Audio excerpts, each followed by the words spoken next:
Hey everybody. A couple weeks ago, I demoed the new Izotope VEA plugin and compared it to the competitors. This is an Izotope plugin aimed at content creators. Of course, it's a restoration tool, right? In that video, I showed that the plugin definitely isn't a restoration tool. It's not a tool for professional podcast editors. So what is VEA and who is it for? Izotope shared some information about their thinking with this plugin in a Q&A. Here's what they had to say. Over the years, there have been vast improvements in the overall quality of content, from podcasts to video essays to short form TikToks and Reels. Creators today are often responsible for meeting those high-level quality benchmarks for audio and video entirely on their own by utilizing tools that span a wide array of disciplines.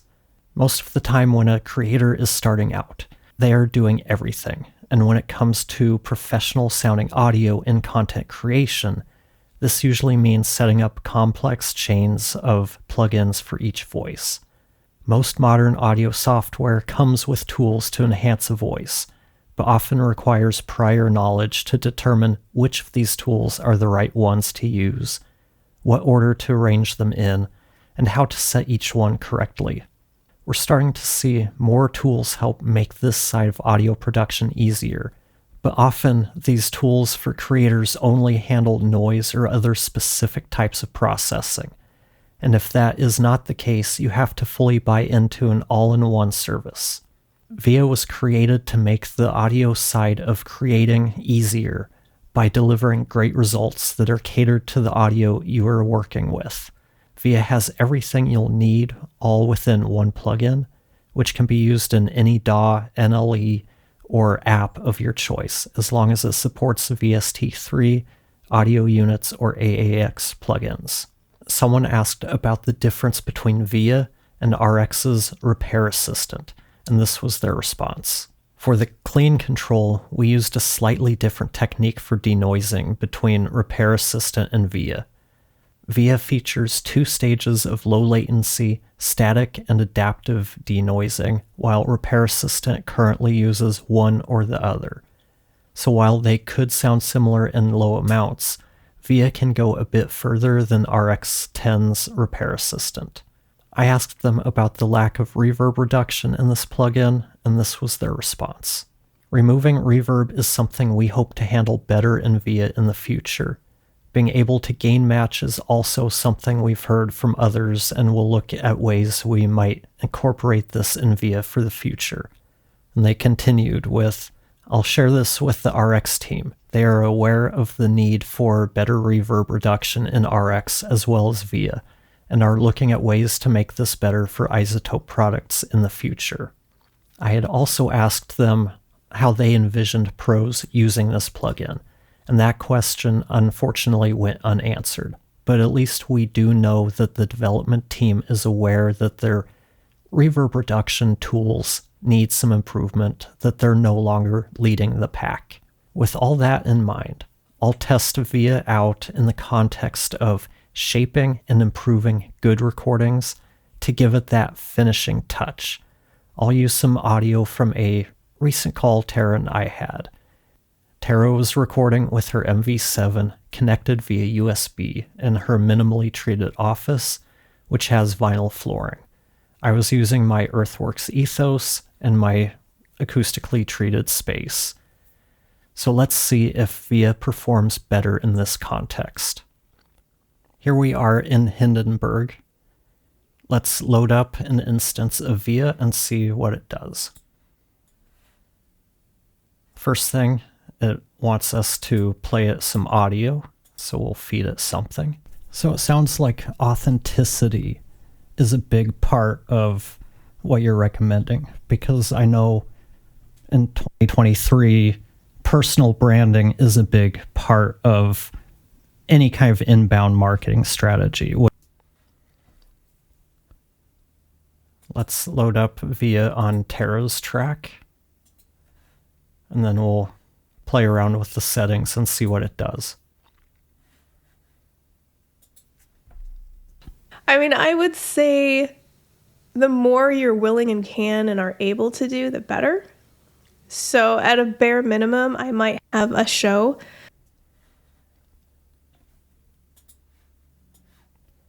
So here are the initial settings.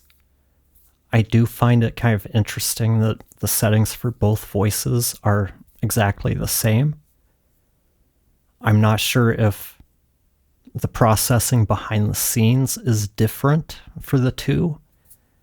All we can see here is the settings start out the same for both voices. Let's dive in and see what each control does. So clean removes unwanted background noise and vocal sounds. Let's see how well that does. And just to kind of double check, voice denoise is off inside the studio rack. The only thing I have on is mouth declick because nobody wants to listen to that. We have our loudness meter on and we have VEA on. For Terra, inside the studio rack, mouth declick is on, nothing else is. EQ, compression, the other instance of VEA, none of those are turned on. We've got VEA and our loudness meter. Let's listen to a bit of the silence in the room on my track.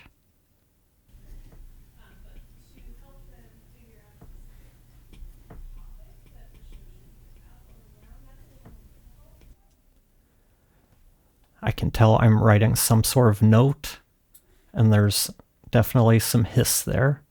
Let's see how the clean handles this.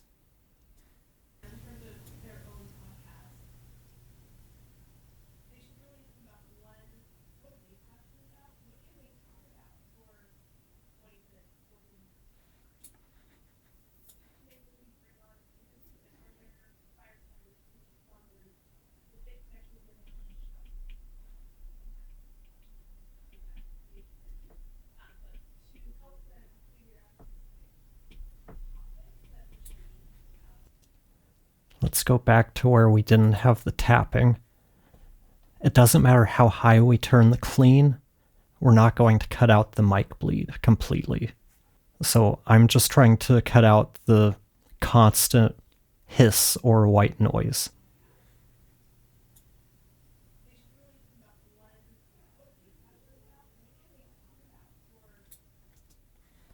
So it sounds like somewhere in the 60 to 65 range is probably where I get most of that cut out.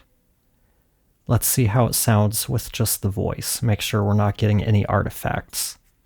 So it sounds like authenticity is a big part of what you're recommending, because I know in 2023, personal branding is a big. I'm not hearing the noise as I speak, so I think the setting there is good. Let's look at the shape, which essentially is an EQ control. Let's see what the helper menu says. Applies equalization for a professional tone and presence.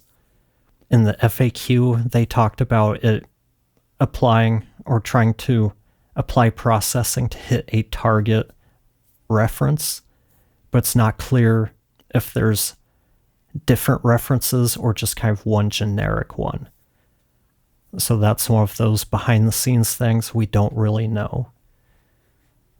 We'll start with this down at 0. I'll I'll increase it as we go, and then I'll probably start to turn it back. So it sounds like authenticity is a big part of what you're recommending, because I know in 2023, personal branding is a big part of any kind of inbound marketing strategy, which I think is probably the best way to move forward for people that don't really have a following. They're kind of starting from scratch. Maybe they don't feel as comfortable going out and networking in person. So what other things could somebody do in terms of inbound marketing to help? You can tell that as we get closer to 100%, things start sounding a little overprocessed. we start pulling more of the mids.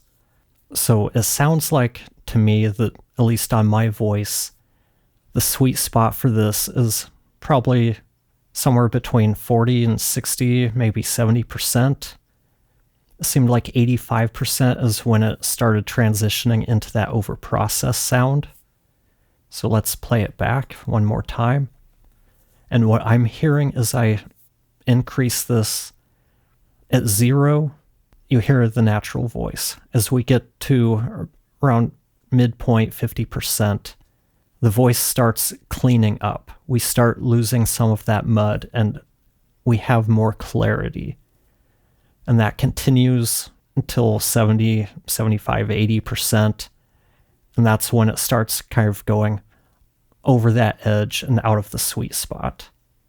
So it sounds like authenticity is a big part of what you're recommending, because I know in 2023, personal branding is a big part of any kind of inbound marketing strategy, which I think is probably the best way to move forward for people that don't really have a following. They're kind of starting from scratch. On my voice in this instance, I'm going to say 50% is a really good starting point. There's a couple of resonances in there that it doesn't get. That's not the end of the world. Nobody's going to stop listening over that. Let's look at the boost. I think boost was one of the things I most misunderstood when I did my first video. It is basically a volume knob. Increases the level and improves dynamics by reducing peaks and boosting quiet. What this looks like it does, at 50%, it seems to be hitting a target of negative 18 LUFS. If we bring up loudness control, you can see we're at negative 18.1. Loudness range is 6 LU, loudness units. That's probably a little more dynamic than I would like it, but it's within an acceptable range to me. I'm usually aiming for somewhere between 3 to 5, 3 to 6. For podcast, I'm probably aiming more for 3 to 5, but for something like a YouTube video, 6 should be more than adequate. Out of curiosity, I want to see where Tara's is. We haven't played a lot of audio through hers, but right now we're at negative 17.5. We'll reset that. We'll close mine up, and we'll take a look at how this responds on Tara's track. Let's start with some noise.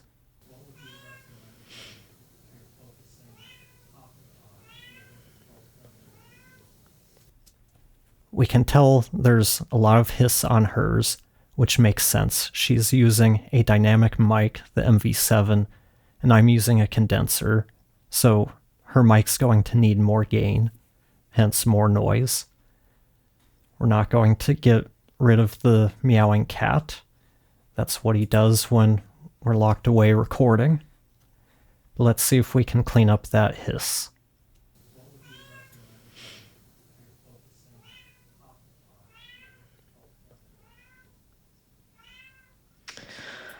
I mean, that's... So we ended up around 70%.